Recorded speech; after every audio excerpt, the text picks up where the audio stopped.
Ya, oi. Ya, oi.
సోమవారం విచారణకు హాజరైన కవితను దాదాపు 10 గంటలు పైగా ఈడీ అధికారులు విచారించారు.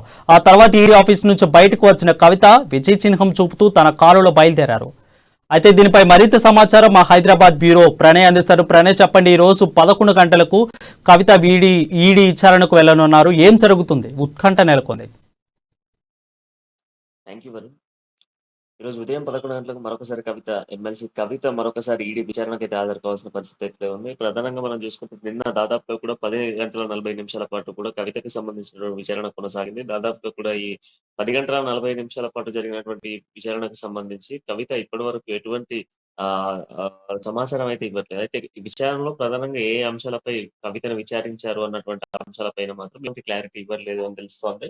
నిన్న దాదాపు జరిగినటువంటి విచారణలో ఫోన్‌ల ధ్వంసానికి సంబంధించి, అదేవిధంగా అరుణ్ పిల్లైకి సంబంధించినటువంటి ఆహ్, ఏదైతే కన్వర్జేషన్స్ కావచ్చు, హైదరాబాద్‌కి సంబంధించినటువంటి సత్సంబంధాలు ఏవైతే హైదరాబాద్‌లో జరిగినటువంటి ఆహ్, సౌత్ గ్రూప్స్‌కి సంబంధించినటువంటి ఒప్పందాలు వీటన్నిటిపైన కూడా నిన్న విచారణ జరిగినట్టు తెలుస్తుంది. ఇవాళ మరొకసారి విచారణకు హాజరు కావాలంటూ కూడా పిలుస్తున్నటువంటి పరిస్థితులైతే ప్రధానంగా కనబడుతున్నాయి. అయితే కవిత అరెస్ట్ అవుతుంది అన్నటువంటి ఆరోపణలు మరొకసారి ఎదురుపడతా ఉన్నాయి. మరి ఇప్పటికే కొంత బీఆర్ఎస్ పార్టీ శ్రేణులు కొంత ఆందోళన చేసేటువంటి సిట్యుయేషన్స్ కూడా కనబడుతా ఉన్నాయి. మరొకసారి ఈ రోజు కవిత ఈడీ విచారణకు హాజరవుతే ఏం జరుగుతుంది అనేటువంటి ఉత్కంఠ పెరుగుతున్న సిట్యుయేషన్స్ అయితే ప్రధానంగా కనబడతా ఉన్నాయి.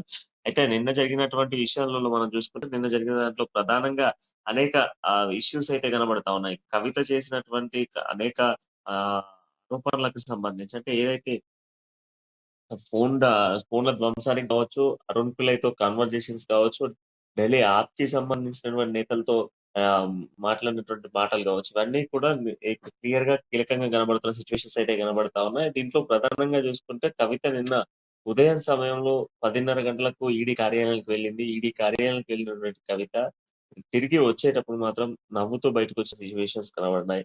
సో, ఇది కూడా కొంత ఆసక్తి కనబడతా ఉంది. అయితే ఒకవైపు నిన్న సాయంత్రం సమయాల్లో వైద్య బృందం లోపటికెళ్ళడము, ఈడీ కార్యాలయం లోపలికి వెళ్ళడము, అక్కడ వారిని ఆహ్, అందులో ఒక మహిళా డాక్టర్ గూడా ఉండడం కొంత ఆసక్తి రేగింది. నిన్న కవిత ఖచ్చితంగా కూడా అరెస్ట్ అవుతుంది అన్నటువంటి ఆరోపణలు ఎదురుపడ్డాయి.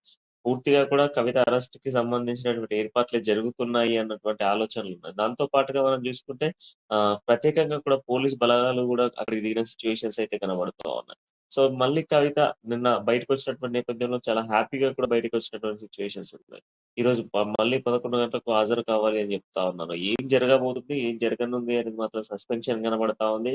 ఓవరాల్‌గా నిన్న మాత్రం 10 గంటల 45 నిమిషాల పాటుగా కవితకు సంబంధించిన విచారణ అనేది కొనసాగింది.